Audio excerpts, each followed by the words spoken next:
శ్రీరాఘవం దశరథాత్మజమప్రమేయం సీతాపతిం రఘుకులాన్వయరత్నదీపం ఆజానుబాహుం అరవిందదలాయతాక్షం రామం నిశాచర వినాశకరం శ్రీరామ రామ రామేతి రమే రామే మనోరమే సహస్రనామ తత్తుల్యం రామనామవరాననే.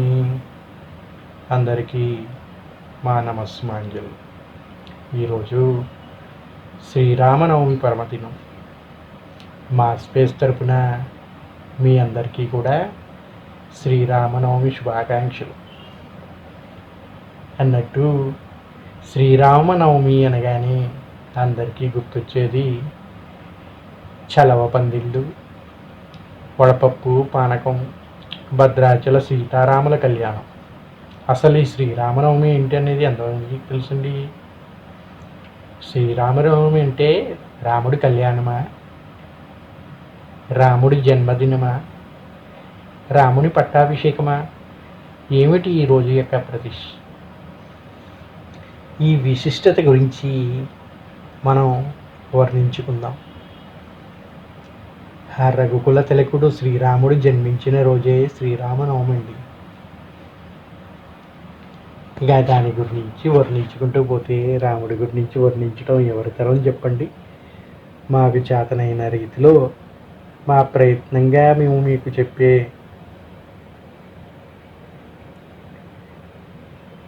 ప్రయత్నాన్ని ఈ ప్రవచనం ద్వారా కొనసాగిస్తాం.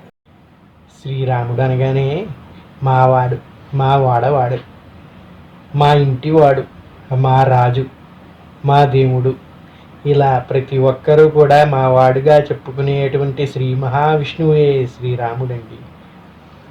ఇటువంటి గొప్ప శ్రీరాముడు త్రేతాయుగంలో జన్మించాడు. త్రేతాయుగం అనగా నేడు మనం కలియుగంలో ఉన్నాం.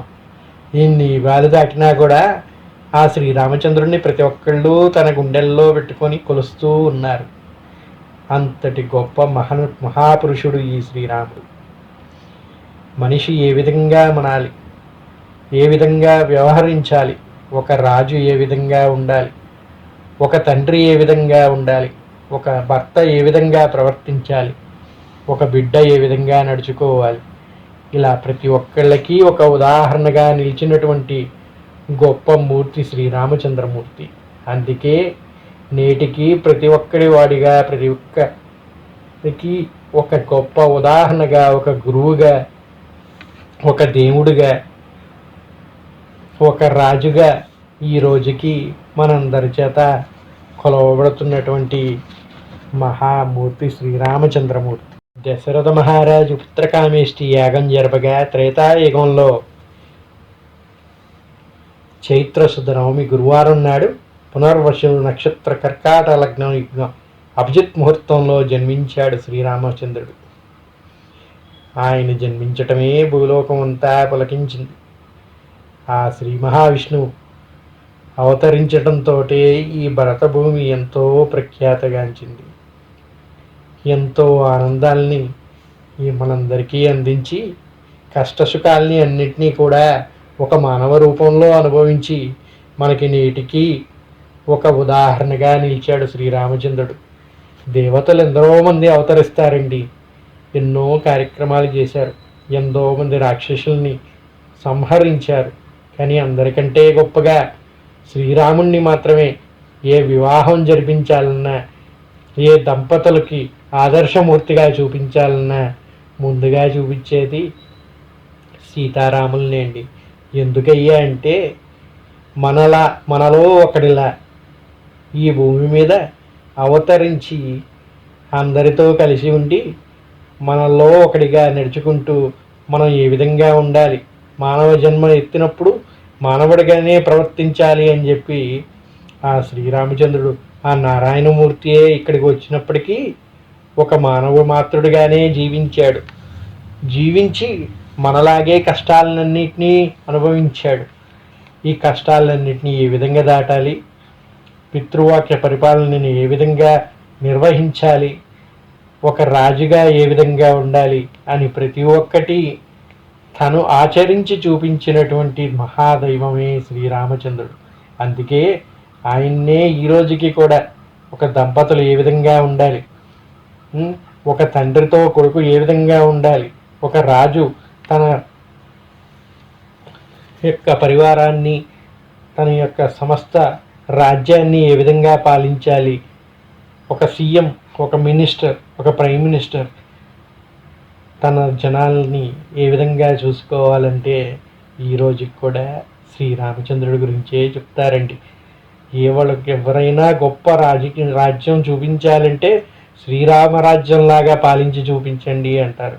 అంటే ఈ రోజుకి కూడా ఏదన్నా గొప్పగా జరిగిందంటే అది రామరాజ్యంలో జరిగిందని లాగా జరిగింది, ఆ విధంగానే ఈరోజు మీ పరిపాలన ఉంది అని చెప్తారంటే రాముడిని మించిన పాలకుడు లేడు, రాముడు మించిన రాజు లేడు, రాముణ్ణి మించిన కొడుకు లేడు, రాముణ్ణి మించిన తండ్రి లేడు, రాముణ్ణి మించిన భర్త లేడు. అన్ని సద్గుణాలు కలిగినటువంటి శ్రీమన్నారాయణుడు రామావతారంలో మనకి గొప్ప వరంగా లభించాడండి. అటువంటి గొప్ప రాముడు ఈ భద్రాద్రి క్షేత్రంలో రామనారాయణుడిగా అవతరించి మనందరినీ ఆశీర్వదిస్తూ ఉన్నాడు. మనం ఎంత గొప్పవాళ్ళం అయ్యాయంటే అయోధ్యలో పుట్టిన రాముణ్ణి మనం చూడలేకపోయినా ఆ రామనారాయణుడే మనకి ఆ రామావతారంలో మనకి మళ్ళీ ప్రత్యక్షమై ఈ రోజుకి మనల్ని ఆశీర్వదిస్తున్నాడు ఈ భద్రాచల మహాక్షేత్రంలో. రాముడు పుట్టిన అయోధ్య గొప్పదా, రాముడిగా వచ్చిన నారాయణుడు మనని తరింపజేయడానికి ప్రత్యక్షమైన ఈ క్షేత్రం గొప్పదా అంటే దక్షిణ అయోధ్యగా పేరుగాంచినటువంటి మన భద్రాచలమే గొప్పదండి. ఎందుకంటారా, రాముడు అయోధ్యలో జన్మించాడు, కానీ అయోధ్యలో ఆయన ఎక్కువ కాలం లేడండి. జన్మించినప్పుడు బాల్యంలో అక్కడ ఉన్నాడు, చిన్నపిల్లవాడిగా ఉన్నాడు. చిన్నపిల్లవాడిగా అక్కడ ఆయన పాలించలేదు కదా. ఒక పిల్లవాడిగా ఏ విధంగా అయితే మనం ఇంట్లో పిల్లలు ఉంటారో అదేవిధంగా ఆయన కూడా అక్కడ ఉన్నాడు. తన విద్యాభ్యాసం మొత్తం కూడా అయోధ్యలో చేయలేదు, గురుకులంలో చేశాడు. ఆ గురుకులంలో అయోధ్యకి దూరంగానే ఉన్నాడు. పోని గురుకులం అయిపోయింది వచ్చాడు అంటే విశ్వామిత్రుడు వచ్చాడు, అడవికి తీసుకుని పోయాడు. పోని విశ్వామిత్రుడితోటి వెళ్ళాడు, తర్వాత అయినా ఎక్కడ ఉంటాడయ్యా అంటే విశ్వామిత్రుడు తీసుకెళ్ళి కళ్యాణం జరిపించాడు, సీతా కళ్యాణం. సీతా కళ్యాణం అయ్యి తిరిగి అయోధ్యకు వచ్చారు. ఇక అయోధ్యలో ఉంటారని అయోధ్య ప్రజలందరూ సంతోషిస్తుండగా వనవాసం చేయటానికి వెళ్ళిపోయాడు. 14 ఏళ్ళు వనవాసాన్ని అనుభవించాడు. సగం జీవితం అక్కడే గడిచిపోయింది.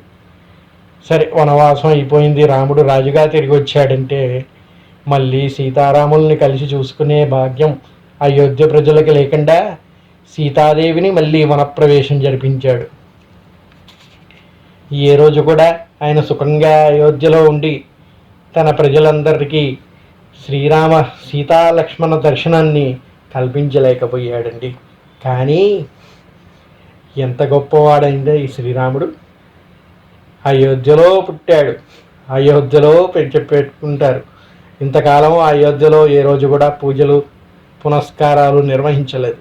ఇన్ని ఇళ్లల్లో కూడా ఆయన పుట్టిన అయోధ్యలో జరగనటువంటి పట్టాభిషేకాన్ని మనం కళ్ళారా చూడగలిగే సౌభాగ్యం కేవలం మన భద్రాచల క్షేత్రంలో మాత్రమే జరిపించుకుంటున్నామంటే మనం ఎంత గొప్పవాళ్ళం అండి. అయోధ్య ప్రజలు ఈ సంవత్సరం నుంచి ఒకవేళ జరిపించుకుంటారేమో కానీ ఇన్ని సంవత్సరాల నుంచి కూడా ఆ రాముడికి రాజ్యాన్ని అర్పించి ఆయన పాలనలో బతుకుతున్న మనం గొప్పవాళ్ళమా, అయోధ్య వాళ్ళు గొప్పవాళ్ళ అంటే నిర్మోహమాటంగా భద్రాచల పుణ్యక్షేత్రంలో ఆ రాముణ్ణి దర్శించుకోవటమే గొప్పతనం అండి. బాలరాముణ్ణి చూడాలి, ఆయన బాలక్రీడల గురించి తెలుసుకోవాలంటే అయోధ్యని తప్పకుండా వెళ్ళి దర్శించుకొని రావాలి, అందులో డౌట్ లేదు. కానీ రాముడి రాజ్యాన్ని చూడాలి, రాముడు మనలాగా ప్రవర్తించిన ప్రదేశాలని చూడాలి అంటే అది భద్రాచల క్షేత్రమే నిర్మోహమాటంగా. ఇక్కడ రాముడిని ఒక్కడనే కాదండి, రాముల్లో ముగ్గురిని చూస్తాం. అది ఎలాగంటారా, విశ్వామిత్రుడితో పయనించినటువంటి రాముడు ఆయన ఒక ప్రదేశంలో తపస్సు చేశాడు అంటారు. రాముడు తపస్సు చేసినటువంటి ప్రదేశాన్ని శ్రీరామగిరిగా నేటికీ కొలుస్తాం. అక్కడ రాముణ్ణి యోగరాముడు అంటారు. తర్వాత భద్రుడిని తరింపజేయడానికి ప్రత్యక్షంగా నారాయణ స్వరూపమే ఆ శ్రీ మహాలక్ష్మి, ఆ శేషనాగే ఇక్కడికి సీతాలక్ష్మణ రామచంద్రులుగా వచ్చి ఆ భద్రమహర్షిని తరింపజేసి మనందరికీ గొప్ప వరాన్ని ప్రసాదించడానికే ఈ క్షేత్రంలో మనందరి కోసం వెలిచారండి. అంతటి సౌభాగ్యం మనందరం పొందాం. నేటికి ఆయన్ని తరించుకోగలుగుతున్నాం. ఎంతో సౌభాగ్యంగా చక్కగా ఆయన కళ్యాణాన్ని వీక్షించగలుగుతున్నాం. ఆయన పట్టాభిషేకాన్ని జరిపించుకోగలుగుతున్నాం. ఇంతటి సౌభాగ్యాన్ని మనకు కల్పించినటువంటి ఈ భద్రాచల మహాక్షేత్రం గురించి చెప్పుకుందాం. త్రేతాయుగం కలిసి 5000 సంవత్సరాలు దాటిపోయిందండి. అది దాటిన తర్వాత, త్రేతాయుగం గడిచిన తర్వాత భద్రమహర్షి మేరు పర్వతం యొక్క కుమారుడు భద్రుడు అని చెప్తారు. ఆ భద్రమహర్షి ఈ క్షేత్రంలో శ్రీరాముడికై ఘోర తపస్సు చేశాడంట. ఆయన చిన్న పిల్లవాడిగా ఉన్నప్పటి నుంచి రాముడు యొక్క గొప్ప చరిత్ర గురించి విని ఆ రాముడు వంటి మహాపురుషుణ్ణి ఆయన దర్శించుకోవాలనే తపంతో ఆయనకై ఘోర తపస్సు ఆచరించాడు. మరి ఆయన గురించి ఘోర తపస్సు చేసింది భద్రమహర్షి రాముడి కోసం కానీ నారాయణుడి కోసం కాదు కదా. అది తెలిసినటువంటి నారాయణుడు ఆయన కోరికను తీర్చడానికి శ్రీ మహావిష్ణువే ఆ రామావతారంలో రాముడు ఏ విధంగా అయితే విల్లంబులు పట్టుకొని వచ్చాడో అదేవిధంగా భద్రుణ్ణి తరింపజేయటానికి ఈ క్షేత్రంలో శంకుచక్రధారుడి అయి, మహావిష్ణువుకి శంకుచక్రాలు ఉంటాయి కదండి, రాముడికి ఉండవు. ఎందుకంటే రాముడు మానవ అవతారంలో జన్మించాడు. కానీ మహావిష్ణువు శ్రీమన్నారాయణుడే ఇక్కడికి వచ్చాడు కనుక, రాముడిగా వచ్చాడు కనుక రాముడు విల్లంబులు ధరించాడు కాబట్టి ఆయన ధరించాడు. ఆయన శంకుచక్రాలతో వచ్చిన నారాయణుడిని వెంటబట్టి లక్ష్మీదేవి నేను వస్తాను అని చెప్పి ఆనాడు లక్ష్మి సీతగా అవతరించింది కనుక సీతావతార రూపంలో శ్రీ మహాలక్ష్మి కూడా వచ్చింది. లక్ష్మణుడు ఆనాడు రాముడు వెంట ఉన్నాడు కనుక ఆయన శేషతల్పం మీద నుంచి లేచి నేను కూడా మీతో వస్తాను స్వామి అని చెప్పి లక్ష్మణుడిగా ఆయన కూడా వచ్చాడు. వాళ్ళు ఎంత కంగారుగా ఇక్కడికి వచ్చారంటే ఆ భద్రమహర్షి తపస్సుని ఆయన్ని తరింపజేయాలనే ఆలోచనతో ఇక్కడ భద్రాచల క్షేత్రంలోనే ఏ ప్రాంతంలో లేని విధంగా శంకు చక్రాలు ఇటు అటుగా అటు ఇటుగా ఉంటాయండి. మీరు ఎక్కడైనా చూడండి, ఏ నారాయణ స్వరూపంనైనా చూడండి, శంకు చక్రాలు ఈ విధంగా ఉండవు. కేవలం భద్రాచల క్షేత్రంలో మాత్రమే శంకు ఉండాల్సిన ప్రదేశంలో చక్రం ఉండాల్సిన ప్రదేశంలో శంకు ఉంటుంది. ఇక్కడ మరో విశిష్టత, ఏ నారాయణుడు కూడా లక్ష్మీదేవిని తన అంకంపై కూర్చోబెట్టినట్టు దర్శించుకోవటం మనకి చాలా అరుదుగా లభించే అవకాశం. అటువంటి గొప్ప అవకాశాన్ని భద్రుడికి కల్పించడం కోసం వామాంకం పైన శ్రీ మహాలక్ష్మిని కూర్చోబెట్టుకొని రాముడు ఇక్కడ మన కోసం వెలిచాడండి. వామంక స్థితో జానకి రామ. ఇక్కడ రాముడి గురించి చెప్పుకుంటూ జానకి గురించి కూడా చెప్తారండి. జానకి అనగా మన సీతామ్మవారు. ఆ లక్ష్మీ స్వరూపమే సీత రూపంలో వచ్చింది ఇక్కడికి. జనక మహారాజు పుత్రిక జానకిగా వచ్చింది. ఆ జానకి ఆ శ్రీ మహావిష్ణువు అయిన రాముడు యొక్క వామాంకం పైన కూర్చుందండి. వామాంకం పైన కూర్చొని ఎంతో చక్కగా ఎంతో ఆర్ద్రతతో భక్తులందరినీ తరింపజేయడానికి ఆశీర్వదిస్తూ ఉంటుంది ఇక్కడ. ఎంతటి గొప్ప దర్శనం అండి ఈ దర్శనం. లక్ష్మీదేవి మనందరినీ ధరింపజేయటానికి జానకీ రూపంలో వచ్చి మనందరినీ ప్రసన్నంగా చేసుకోవడానికి ఆమె మనకి గొప్ప వరాలను అందించడానికే ఈ రూపంలో వచ్చింది. ఇక్కడ సీత కాదు ఉన్నది, శ్రీ మహాలక్ష్మియే సీత అయి వచ్చింది. శ్రీమన్నారాయణుడే రామస్వరూపంలో వచ్చాడు. ఆనాడు విల్లంబులు ధరించాడు కనుక నేడు కూడా అదే రూపంలో వచ్చాడు. కానీ నారాయణుడు కనుక అది చూపించడానికై శంఖచక్రాలతో వచ్చాడంటారండి.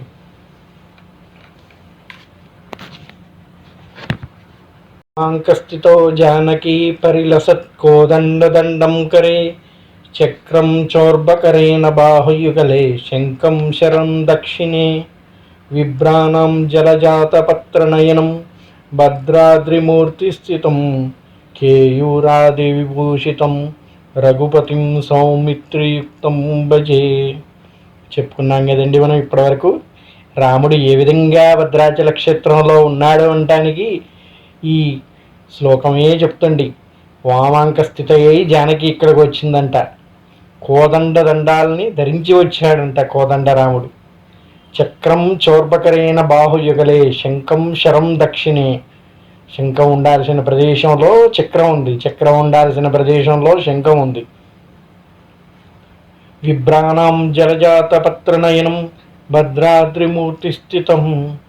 భద్రాద్రిమూర్తిగా ఆ శ్రీరాముడిగా ఈ విధంగా మనకి దర్శనం ఇచ్చాడండి. ఆ సౌమిత్రితో కలిపి వచ్చాడు, అంటే లక్ష్మణుడిని సహితంగా తీసుకొని వచ్చాడు. తన తమ్ముడిని కూడా మనందరికీ చూపించాడండి. ఎంతటి సౌభాగ్యం అండి మన భద్రాచల ప్రజలది. ఇక్కడ వచ్చి శ్రీరామచంద్రుడిని చేసుకుంటున్నటువంటి ప్రతి ఒక్కరిది కూడా నిజంగా సౌభాగ్యమనే చెప్పాలి. లేకపోతే ఏనాడో త్రేతాయుగంలో ముగిసినటువంటి అవతారాన్ని నేడు కూడా మనం దర్శించుకోగలుగుతున్నాం. అది ఆ శ్రీమన్నారాయణుడు అవతారం చాలించిన తర్వాత కూడా మనలాంటి భక్తుల్ని ఎందరినో తరింపజేయటానికి ఈ విధంగా భద్రాచలంలో మూర్తి స్థితుడై ఉన్నాడని చెప్తారు. ఇప్పుడు చెప్పండి, అయోధ్య గొప్పదా భద్రాచలం గొప్పదా? నేనైతే చెప్తాను, ఎప్పటికీ కూడా భద్రాచలమే గొప్పదండి. ఎందుకంటే రాముడు మానవుడిగా జన్మించిన క్షేత్రం అయోధ్య, కానీ శ్రీమన్నారాయణుడే రాముడిగా వచ్చిన ప్రదేశం భద్రాచలం. ఇక మనం చెప్పుకుంటూ పోతే ఇందాక మనం ముగ్గురు రాములు అన్నాం. రాముడు ముగ్గురు ఏంటండి? రాముడంతా ఒకడే కదా, ఒకే అవతారం కదా అంటే కాదండి. శ్రీరామగిరిలో భద్రాచలానికి 50 కిలోమీటర్ల దూరంలో కూనవరం అవతల శబరీ నది ఆవల ఒడ్డున ఉన్నది శ్రీరామగిరి అనే క్షేత్రం. ఈ క్షేత్రంలో ఉన్నాడు యోగరాముడు. రాముడు తపస్సు చేసుకున్న ప్రదేశంగా కీర్తింపబడుతుంది ఈ శ్రీరామగిరి. ఇక ఇక్కడి నుంచి భద్రాచల క్షేత్రం నుంచి 35 కిలోమీటర్ల దూరంలో పర్ణశాల ఉందండి. రాముడు భద్రాచలానికి ఎన్నిసార్లు వచ్చాడయ్యి అంటే 3 సార్లు వచ్చాడండి. విశ్వామిత్రుడు యాగరక్షణకై వెళ్తూ శ్రీరామగిరికి వచ్చాడని చెప్తారు. వనవాస దీక్షలో పర్ణశాలలో కొంతకాలం నివసించారు సీతారాములు. ఆ సీత వియోగాన్ని పొందిన ప్రాంతమే ఈ పర్ణశాల అండి. అందుకే ఇక్కడ రాముడు దుఃఖంతో ఉన్నాడు కనుక శోకరాముడు అని చెప్తారు. ఇక సకల భోగాల్ని కల్పిస్తూ యోగాల్ని అందిస్తున్న ప్రదేశం భద్రాచలం.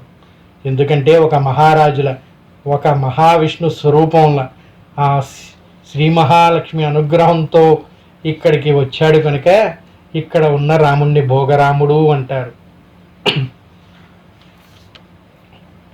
యోగరాముణ్ణి తరించుకొని యోగరాముణ్ణి కొలిస్తే యోగాలు కలుగుతాయి. భోగరాముణ్ణి కలిస్తే భోగాలు లభిస్తాయి. శోకరాముణ్ణి కలిస్తే మీ శోకాలన్నీ దూరం అవుతాయి. భద్రాచల రాముణ్ణి దర్శించుకున్న ప్రతి ఒక్కరూ కూడా ఈ మిగిలిన 2 ప్రాంతాలని కూడా తప్పక దర్శించుకోవాలి. సకల యోగాల్ని సిద్ధింపజేసే శ్రీరామమూర్తి ఈ శ్రీరామగిరిలో ఉందండి. సకల శోకాల్ని దూరంపజేసి మన ప్రాణకోటికి ఎంతో చక్కని ఉపశమనాన్ని కల్పించి రావణాసుడి యొక్క వధ, రాక్షస వధ, ఎంతోమంది రాక్షసుల్ని వధింపజేసిన అటువంటి గొప్ప క్షేత్రం ఈ పర్ణశాల క్షేత్రం నుంచి ఆరంభమైందండి. ఈ క్షేత్రానికి వెళ్ళే దారిలో మనకి ఇంకా మరో విశిష్టమైన ప్రదేశాలు కూడా కనిపిస్తాయి. జటాయు ఉన్నాడు కదా, ఆ జటాయు రావణాసుడితో యుద్ధం చేస్తూ తన రెక్కని కోల్పోయిన ప్రదేశమే ఎటపాకండి. ఇక్కడ ఒక రెక్కబడి ఉంటుంది, నేటికి మనం చూడొచ్చు. ఆయన రెక్కబడేసిన ప్రదేశాన్ని ఎటపాక అంటారు. జటాయు యొక్క పాక అండి ఇది. దాన్నే ఈరోజుకి ఎటపాకగా పిలుస్తూ ఉన్నారు. ఇక్కడికి కొంత దూరం ముందుకు వెళ్తే దుమ్ముగూడెం అనే ప్రాంతం ఉంటుంది. ఈ దుమ్ముగూడెం ప్రాంతం మరో విశిష్టత ఏమిటంటే రాముడు రాక్షస సంహారం గావించారని చెప్తారు కదా. ఆ రాక్షసులందరినీ ఆయన సంహరించినప్పుడు వాళ్ళ యొక్క కళేబరాలు కాలిన తర్వాత వచ్చినటువంటి బూడిద ఇక్కడ మొత్తం వ్యాపించి దుమ్ముగుడంగా పేరు పొందింది. అంటే ఆ రాక్షసులందరినీ సంహరించినప్పుడు లేచినటువంటి దుమ్మే ఈ ప్రాంతానికి దుమ్ముగూడెం అనే పేరుని కీర్తింపజేసింది. ఈ రోజుకి మనం అక్కడ సీతాలక్ష్మణుల్ని పూజించుకోవచ్చండి. ఆ దుమ్ముగూడెం అనే ప్రదేశాన్ని కూడా మీరందరూ కూడా దర్శించుకోవచ్చు. ఈ ప్రాంతంలో ఆ దుమ్ముగూడెం దాటి ముందుకెళ్తే పర్ణశాల. ఆ రాముడు శోకరాముడు అనేకంటే మానవుడు యొక్క కర్మక్రియలు ఏ విధంగా ఉంటాయి, దాన్ని ఏ విధంగా నిర్వర్తించాలి, మనకు బాధలు కలిగినప్పుడు ఏ విధంగా దాన్ని ఎదుర్కొని నిలబడాలి అనేది అన్నీ తెలుసుకోవాలంటే రాముడు యొక్క చరిత్రని పూర్తిగా తెలుసుకోవాలండి. రాముడు తండ్రి మాటకై 14 ఏళ్ళు వనవాసానికి వెళ్ళాడు. ఆ వనవాస దీక్షలో ఉండగా ఒక పర్ణశాలను నిర్మించుకొని చిత్రకూటం నుంచి వచ్చి ఇక్కడ నివసించారు. ఇక్కడ నివసించినప్పుడు రావణాసురుడు అనే మహారాక్షసుడు సీతను అపహరించుకొని పోయాడు. సీత అపహరించుకొని పోయిన తర్వాత అసలైన రామాయణం మొదలైంది ఇక్కడేనండి. ఒక పరమ దుర్మార్గుడైన రాక్షసుడిచే వంచబడుతున్న ప్రజల్ని, మునుల్ని అందరినీ రక్షించడానికై రాముడు రావణుడిని యుద్ధంలో జయింపజేసి ఈ రాక్షస సంహారాలన్నింటినీ గావించి ఈ భూమిని సుభిక్షం చేశాడండి. దానికి ప్రధానమైన కారణం సీతాపహరణం.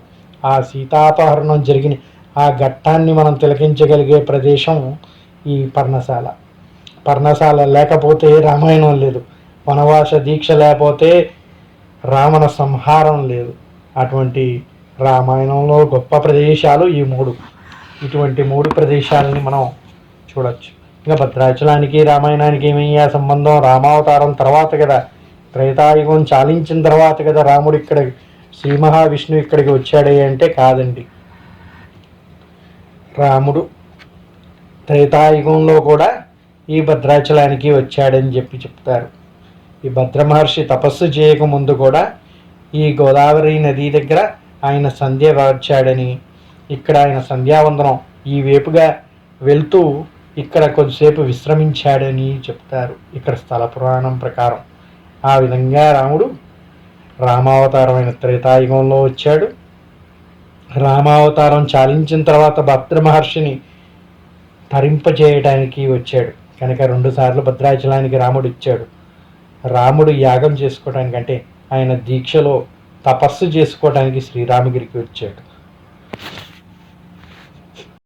శ్రీరామనవమి అనగానే మనకి గుర్తు వచ్చేది భద్రాచలంలో జరిగే సీతారాముల కళ్యాణం గురించే కదండి. మరి మనం నవమి రోజు మాట్లాడుకునేదంతా కూడా ముఖ్యంగా భద్రాద్రిలో జరిగే సీతా కళ్యాణం గురించి కాబట్టి, భద్రాద్రిలో జరిగే సీతా కళ్యాణం అంటే మనం ఎల్లప్పుడూ చూస్తూ ఉంటాం, అది జరుగుతూ ఉంటుంది, ప్రతి నవమికి జరుగుతూ ఉంది. మరి ఈ సీతా కళ్యాణం అసలు ఎలా జరిగింది అనేది కొద్దిగా స్మృశించుకుని వద్దాం. త్రేతాయుగ కాలంలో విశ్వామిత్రుడు వెంట నడుస్తున్న రాముడు, లక్ష్మణుడు విశ్వామిత్రుడి యొక్క ఆశ్రమంలో జరుగుతున్న యాగ సమాప్తి గావించి అటుగా వెళ్తూ జనక మహారాజు ఇంట ఆతిథ్యం స్వీకరించారండి. జనక మహారాజు కూడా విశ్వామిత్రుడు వచ్చాడని తెలిసి ఆయనకి అర్ఘ్యపాద్యాలు అర్పించి ఆయన్ని కొనిపోయి వాళ్ళ రాజ్యంలో ఆతిథ్యాన్ని ఇచ్చాడు. విశ్వామిత్రుడు చెప్తూ వినగా శ్రీరామచంద్రుడు జనక మహారాజు ఇంట ఉన్న ఆ శివధనస్సుని చూడాలనే కుతూహలాన్ని విశ్వామిత్రుడికి వివరించాడు. అదేవిధంగా విశ్వామిత్రుడు కూడా ఆ జనక మహర్షికి, రాజా, వీరు దాశరథి పుత్రులు, మీ ఇంట ఉన్న శివధనస్సుని చూడాలని ఆశతో ఉన్నారు కనుక ఆ ఏర్పాట్లు జరిపించండి అన్నాడు. అప్పుడు జనక మహారాజు విశ్వామిత్రుడితో ఈ విధంగా చెప్పాడు. స్వామి, ఆ శివధనస్సు దక్షిణ యజ్ఞం విధ్వంసం అయ్యాక పరమశివుడు తన ధనస్సును దేవరతుని దగ్గర ఉంచాడు. ఆ తరువాయి అది దేవతలకు చేరి తిరిగి దేవరతునికి చేరింది. అది మా ఇంటనే ఉంది నాటి నుంచి. ఆ ధనస్సు ఎవరు ఎక్కువ పెడితే వారికి సీతనిచ్చి వివాహం జరిపిద్దామని చెప్పి నిశ్చయించాం అని చెప్పాడు. అది ఎలాగయ్యా ఈ విధంగా దీన్ని నిర్ణయించాడు అంటే, సీతాదేవి బాల్యంలో ఉండగా చెలికత్తెలతో ఆటలాడుతూ తన బంతిని ఈ శివధనస్సు ఉంచిన పెట్టి కిందకి పోతే శివధనస్సుని జరిపి ఆ బంతిని తీసుకుందంట. అప్పుడు రాజ్యంలో ఉన్న పురోహితులు, హితులు, మంత్రులు అందరూ కూడా ఆశ్చర్యం వ్యక్తం చేసి, ఇంతటి గొప్ప సాహసం చేసిన సీతని వరించేవాడు అంతటి సాహసుడే అయి ఉండాలి అని చెప్పి నిర్ణయించారంట. ఎందుకయ్యా అంటే 5,000 మంది జనాలు పట్టి కదిలిస్తే తప్ప కదలని ఆ శివధనస్సుని అవలీలగా జరిపింది సీతామహాలక్ష్మి. అలా జరిపిన సీతామహాలక్ష్మిని వివాహం ఆడాలంటే అట్లాగే అంత శక్తివంతుడు, అంత బుద్ధిమంతుడు, అంత యుక్తివంతుడు అయిన యువకుడు మాత్రమే అది సాధ్యం అవుతుంది కనుక అటువంటి వరుణ్ణే సీతాదేవికి ఇచ్చి వివాహం జరిపించాలని శతానందుడు, అక్కడ ఉన్న రాజపురోహితులు అందరూ కలిసి నిర్ణయించారు. ఆ రోజు నుంచి సీతాదేవి యుక్త వయసుకు వచ్చిన తర్వాత సీతా స్వయంవరం ప్రకటించి ఎంతోమంది రాజులు, రాజకుమారులు వచ్చి ప్రయత్నించారు, కానీ ఎవరు కూడా దాన్ని కదిలించలేకపోయారంట. అది మా ఇంటనే ఉంది స్వామి. మీరు చెప్పినట్టుగా వీరిద్దరు కూడా రాజపుత్రులు, దాశరథి పుత్రులు గనక వీరు కూడా ప్రయత్నించవచ్చు. ఆ విల్లుని ఎక్కుపెట్టిన వాడికి సీతనిచ్చి వివాహం జరిపిస్తాను అని చెప్పి విశ్వామిత్రుడు జనక మహారాజుకి చెప్పాడు. జనక మహారాజు విశ్వామిత్రుడికి చెప్పాడు. అదేవిధంగా కానివ్వండి అని చెప్పి విశ్వామిత్రుడు చెప్పగా ఆ రోజుకి విశ్రమించిన తర్వాత తెల్లవారుజామున జనక మహర్షి ఆ ఏర్పాట్లన్నీ గావించాడు. జనక మహర్షి ఎందుకన్నానయ్యా అంటే, జనక మహారాజుని రాజర్షి అంటారు. రాజ్యాన్ని వెళుతున్న రాజైనా కూడా ఋషులందరిలో బ్రహ్మ ఋషి వంటి గొప్ప ఋషి రాజఋషి. అటువంటి రాజఋషి పదవిని పొందిన వాడే జనక మహారాజు. ఆ జనక మహారాజు రామలక్ష్మణులకి ఆ శివధనస్సులు చూడటానికి కావాల్సిన ఏర్పాట్లు జరిపించి తన అంతఃపురంలో వాళ్ళకి సకల గౌరవ మర్యాదలతో తోడుకొని వచ్చి ఆ విల్లుని చూపించారంట. ఆ విల్లుని చూసిన రామచంద్రుడు దానికి నమస్కరించి ఆ పెట్టెని తెరిచి దానిలో ఉన్న విల్లుకి నమస్కరించి విశ్వామిత్రుడి వైపు చూశాడు. జనక మహారాజు విశ్వామిత్రుడి వైపు చూసి, స్వామి, ఆ విల్లుని ఎక్కబెట్టడానికి వాళ్ళకి అనుజ్ఞనివ్వండి అని కోరాడు. విశ్వామిత్రుడు కూడా శ్రీరాముడి వైపు చూసి ప్రయత్నించమని చెప్పాడు. ఎప్పుడైతే విశ్వామిత్రుడు ఆజ్ఞ అయినదో శ్రీరామచంద్రుడు తన చిటికెన వేలుతో ఆ శివధనస్సుని అలా అవలీలగా పైకి ఎత్తేశాడు. అది చూస్తూనే ఆ రాజమందిరంలో ఉన్న వాళ్ళందరూ కూడా ఆశ్చర్యచకితులై అలాగే చూస్తుండిపోయారంట. ఎంతో సంతోషించారు. ఎందుకంటే ఎంతోమంది మహారాజులు, రాజపుత్రులందరూ ప్రయత్నించారు, ఎవ్వరికీ కదిల్చే ధైర్యమే కలగలేదు. అటువంటి విల్లుని శ్రీరామచంద్రుడు అలాగే తన చిటికెన వేలు సాయంతోనే పైకి లేపాడు. అలా చూస్తూ ఉండగానే ఆ విల్లుని ఎక్కుపెట్టి ప్రయత్నించాడు శ్రీరామచంద్రుడు. అది పటపటపట అని పిల్లపిల్లన ఇరిగి పడిపోయింది, 2 ముక్కలుగా అయిపోయింది. అది చూస్తూనే హర్షధ్వానాలు. అందరూ సీత మందహాసంతో సిగ్గుతో చిరునవ్వులు కురిపిస్తూ తన చేతిలో ఉన్న మాలను తీసుకొచ్చి శ్రీరామచంద్రుడికి అర్పించిందంట. ఆ విధంగా సీతా కళ్యాణం జరిగింది. జనక మహారాజు ఎంతో సంతృష్టి చెంది విశ్వామిత్రుడు ఆజ్ఞతో దశరథ మహారాజుకి కౌరంపి చక్కగా సీతారాముల కళ్యాణం జరిపించారు అన్నాడు. వశిష్ఠ మహర్షి పెట్టిన ముహూర్తం ప్రకారం ఆ రోజు శ్రీరామనవమి నాడే సీతా కళ్యాణం కూడా జరిగిందని వాల్మీకి రామాయణం చెప్తుంది. అందుకే మన భద్రాచల క్షేత్రంలో ఈ రోజుకి కూడా శ్రీరామనవమి రోజే, ఆ రోజు ఆయన కళ్యాణం జరిగిన అభిజిత్ లగ్నంలోనే ఈ రోజుకి కూడా సీతా కళ్యాణం జరిపించడం అనేది ఆనవాయితీగా వస్తుంది. అదేవిధంగా పట్టాభిషేకం మనకి తెలుసు కదండి. శ్రీరాముడు పట్టాభిషేకం అనగానే మొదటి ప్రయత్నంలో దశరథ మహారాజు ప్రయత్నించి విఫలమయ్యి శ్రీరాముడిని వనవాసానికి పంపించాల్సి వచ్చింది. ఆ ముహూర్తాల్లో ఎన్ని దోషాలు కలిగాయో ఆ రోజు ఆ రాజపురోహితులందరూ చర్చించి ఇటువంటి పరిస్థితి మళ్ళీ రాకూడదని తెలిసి శ్రీరాముడు తిరిగి అయోధ్యకి చేరిన తర్వాత సీతా కళ్యాణం జరిగినటువంటి రామనవమి నాడే పట్టాభిషేకం కూడా జరిపించాలని చెప్పి వశిష్ఠ మహర్షి నిర్ణయించాడు. ఆ విధంగా పట్టాభిషేకం కూడా అదే అభిజిత్ లగ్నంలో శ్రీరాముడు జన్మించిన ముహూర్తంలోనే జరిపించడం జరిగింది. ఆనాడు మన భద్రాచల క్షేత్రంలో సీతా కళ్యాణం నడిపించిన మరుసటి రోజే పట్టాభిషేకం అనేది జరిపిస్తూ ఉంటారు. అదే ఆనవాయితీని ఇప్పటి వరకు కూడా కొనసాగిస్తూ వస్తున్నారు. మనందరికీ అది చూసే సౌభాగ్యం కలిగిస్తూ ఉన్నారు. నేటి వరకు 60 సంవత్సరాల పట్టాభిషేకాలు జరిగాయి, 12 సంవత్సరాల పట్టాభిషేకాలు జరిగాయి. ఏ విధంగా అయితే ఆ రోజు భరతుణ్ణి అనుగ్రహించి శ్రీరాముడు పాదుకలను అర్పించాడో పాదుకా పట్టాభిషేకం కూడా మన భద్రాచలంలో చూసే భాగ్యం మనకి లభించింది. ఇంతటి చక్కటి అవకాశం మనకిచ్చినటువంటి సీతారామచంద్రుడు అనుగ్రహం మనకి ఎల్లప్పుడూ ఉండాలని కోరుకుంటూ శ్రీరామనవమి శుభాకాంక్షలు మరొకసారి తెలియజేస్తూ స్వస్తి.